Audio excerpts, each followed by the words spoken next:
Go. Alam mo, Alvin, it's been a long time since the last time I was in showbiz is 2007 pa yan. Wow! And then, long time ago. Yeah. Isang malungkot na balita, pumanaw na ang dating aktor at matini idol na si Patrick De La Rosa sa edad na 64 na taong gulang. Ayon sa ulat Sumakabilang Buhay, ang aktor nitong Lunes, October 27, sa isang ospital sa Amerika habang nakikipaglaban sa sakit na cancer, tinamaan din umano ito ng pneumonia na lalong nagpalala sa kanyang kondisyon, kapiling ni Patrick sa huling sandali ng kanyang buhay ang kanyang asawa at pamilya. Isa ang aktres na si Monica Herrera sa nalungkot sa biglaang pagpanaw ng dating aktor na minsan na niyang nakasama sa mga proyekto. Aniya, nakakalungkot na balita, isa na namang magaling na aktor ang pumanaw, Patrick De La Rosa. Nakakagulat naman, my friend. Ilang beses ko rin siyang nakasama sa mga pelikula noon. Mabait, magaling at professional. May you rest in peace, Patrick. Si Patrick De La Rosa ay isang dating aktor at matinee idol noong dekada 80 sa Pilipinas. Pinasok rin niya ang mundo ng politika, dating konsehal ng lungsod ng Calapan at bokal ng Sangguniang Panlalawigan ng Oriental Mindoro. Noong Abril 24, 2025, inilahad ng isang artikulo na siya ay masaya sa isang simpleng buhay matapos ang kanyang aktibidad sa showbiz. Nakilala siya bilang isang matinee idol noong 1980s at nagkaroon ng iba't ibang proyekto sa pelikula at telebisyon. Ilang taon nang nakatigil sa mainstream entertainment ang aktor at pinili ang mas tahimik na buhay sa labas ng spotlight at nanirahan sa Amerika kasama ang kanyang asawa. Muls sa pagiging modelo, pinasok ni Patrick De La Rosa ang mundo ng showbiz noong dekada 80 sa panahon kung kailan sumisikat ang mga matinee idol at heartthrob ng Regal Films at Viva Films. Isa siya sa mga naging pinakamakisig at pinakahinahanga ang leading man ng kanyang henerasyon na madalas gumanap sa mga drama, action at romantic films. Unang nakilala si Patrick sa pamamagitan ng kanyang mga papel bilang kababata, kapareha o karibal ng mga sikat na aktres noong panahong iyon. Ang kanyang matinee idol looks, kahusayan sa pag-arte at karisma sa kamera ang nagbukas ng pinto para sa mas marami pang proyekto sa pelikula at telebisyon. Hindi naglaon, nakilala siya bilang isa sa mga versatile actors ng kanyang panahon, kayang gumanap sa seryosong drama man o sa mapangahas na action roles. Dahil dito, naging madalas siyang mapabilang sa mga pelikulang produksyon ng Regal Films at nakasama ang ilan sa mga pinakasikat na artista noong dekada 80 at 90.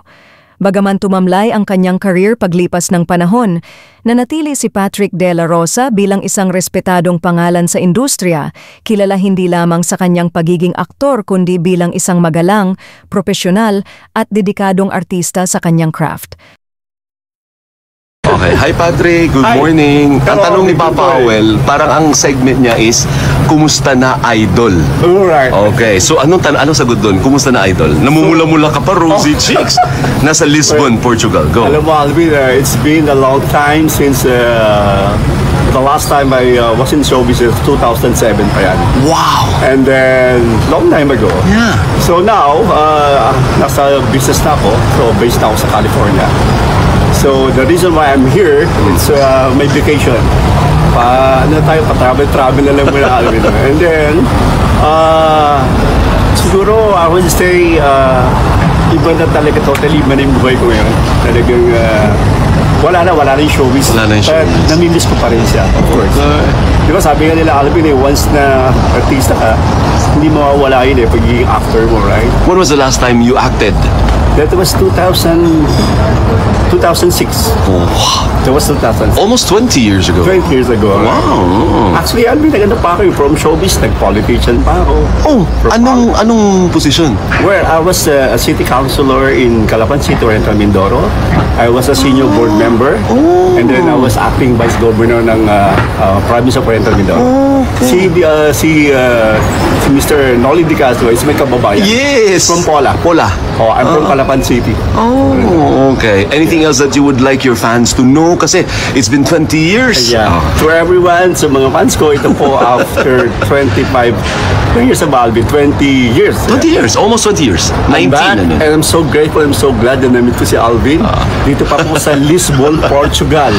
And siguro po, ito na po yung buhay ni Patrick De La Rosa. Mas gusto ko ngayon dahil mas Alvin mas simple. Di ba? Hindi ka na yung katulad ng artista. Ako, I can go anywhere. I can walk anywhere. So, yun lang. Nag-iba yung buhay ko dahil naging negosyante na tayo. Mayaman na. Mas yumaman pa kaysa artista, ganun o politiko.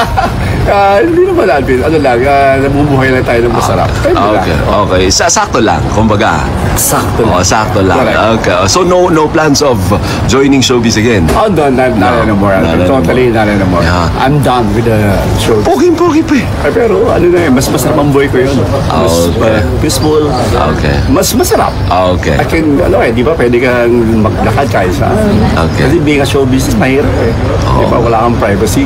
Okay. So, at this point of time, mas happy ako. So, anong message mo kina Papa Awel at kay DJ Jaiho? Mga host sila yung host ng show. Alam mo, mga idol ko kayo lahat. To be honest, I'm really serious. Every day, back in California, tuwing umaga po, I have this theater channel. So every day, nanonood ako ng TV Patrol. So, updated ka rin sa news. Updated ako sa news, everything. Especially you, Alvin. Thank you. Sina Karen, Kabayan, Bernadette. Bernadette, of course. Yes. Basta lahat na nanonood ng TV Patrol. Okay. Always. I'm your fan. Thank you. I really admire Salamat. yung News. ating TV Patrol. Okay. And it will help sa mga Pilipino na nasa base in California and America. Kasi na-update kami sa mga news mo, mga pini-influence pa. I think marami ding artista who are also based in the US. Oh, yes, marami. No, marami.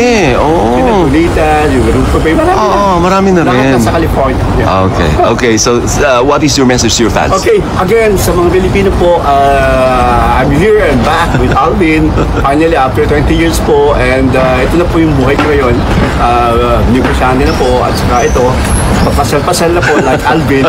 Hindi naman. Minsan lang ako magpasyal. So, trabaho yun ko. po. And sa mga Pilipino po, ang message ko lang po ay pwede ba doon sa Alvin sa election, during the election?